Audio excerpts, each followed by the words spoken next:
The Battle of Long Island, also known as the Battle of Brooklyn or the Battle of Brooklyn Heights, fought on August 27, 1776, was a defeat for the Continental Army under General George Washington and the beginning of a successful campaign that gave the British control of the strategically important city of New York. In the American Revolutionary War, it was the first major battle to take place after the United States declared independence in July 4, 1776. In terms of troop deployment in fighting, it was the largest battle of the entire war. After defeating the British in the Siege of Boston on March 17, 1776, General George Washington, Commander-in-Chief, brought the Continental Army to defend the port city of New York, then limited to the southern end of Manhattan Island. Washington understood that the city's harbor would provide an excellent base for the British Navy during the campaign. There he established defenses and waited for the British to attack. In July, the British, under the command of General William Howe, landed a few miles across the harbor from Manhattan on the sparsely populated Staten Island, where during the next month and a half they were slowly reinforced by ships in lower New York Bay, bringing their total force to 32,000 troops.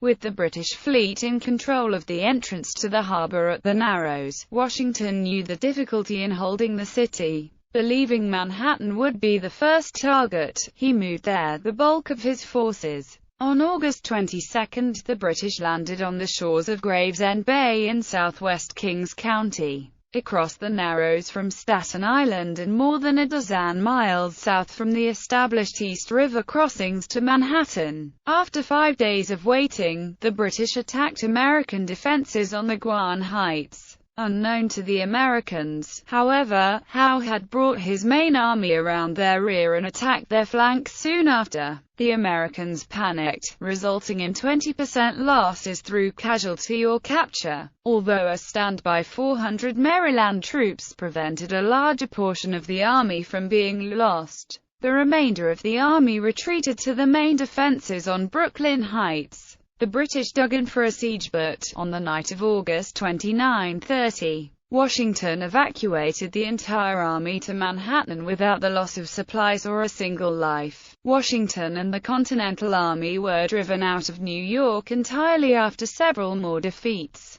and forced to retreat through New Jersey and into Pennsylvania. Background: Boston to New York. In the first stage of the war, the British Army was trapped in the then peninsula city of Boston, and, on March 17, they abandoned it, setting sail to Halifax, Nova Scotia, to await reinforcements. Washington then began to transfer regiments to New York City, where he believed that the British would next attack, because of its strategic importance. Washington left Boston on April 4, arrived at New York on April 13, and established headquarters at the former home of Archibald Kennedy on Broadway facing Bowling Green. Previously, in February, Washington had sent to his second-in-command, Charles Lee, ahead to New York to establish the city's defenses. Lee remained in New York City until March, when the Continental Congress sent him to South Carolina. The defense's construction was left to General William Alexander. Troops were in limited supply, so Washington found the defenses incomplete. But Lee had concluded that with the British commanding the sea it would be impossible to hold the city. Lee reasoned that the defenses should be located with the ability to inflict upon the British heavy casualties if any move was made to take and hold ground. Barricades and redoubts were established in and around the city, and across the East River, in Brooklyn Heights facing the city, the bastion of the Fort Sterling. Lee also saw that the immediate area was cleared of Loyalists. Strategy: Washington began moving troops to Brooklyn in early May so that within a short time, there were a few thousand of them in Brooklyn. On the eastern side of the East River, 3 more forts were under construction to support Fort Sterling, which stood to the west of the hamlet of Brooklyn Heights. Fort Putnam, Fort Greene and Fort Box. From north to south they lay, with Fort Putnam furthest to the north, Greene slightly to the southwest and Box slightly further southwest. Each of these defensive structures were surrounded by a large ditch, all connected by a line of entrenchments and a total of 36 cannons. Fort Defiance was also being constructed at this time, located further southwest, past Fort Box, near present-day Red Hook.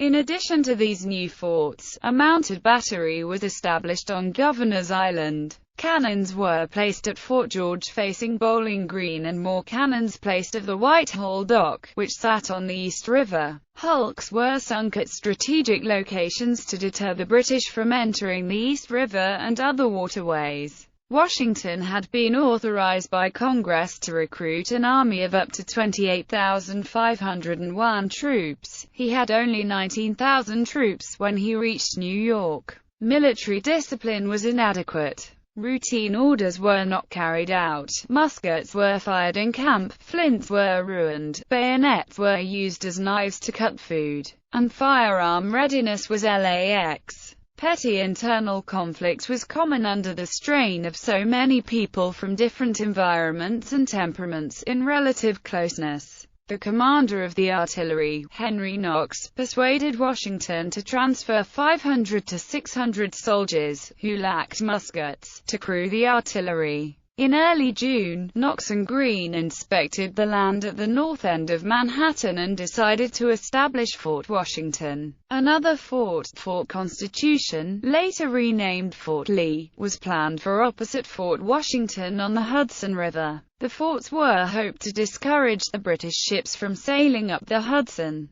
British arrival on June 28, Washington learned that the British fleet had set sail from Halifax on June 9 and were heading toward New York. On June 29, signals were sent from men stationed on Staten Island, indicating that the British fleet had appeared. Within a few hours, 45 British ships dropped anchor in lower New York Bay. Less than a week later, there were 130 ships off Staten Island under the command of Richard Howe, the brother of the general. The population of New York went into panic at the sight of the British ships. Alarms went off and troops immediately rushed to their posts. On July 2, British troops began to land on Staten Island. The Continental regulars on the island took a few shots at the British before fleeing, and the citizens' militia switched over to the British side. On July 6, news reached New York that Congress had voted for independence 4 days earlier. On Tuesday, July 9,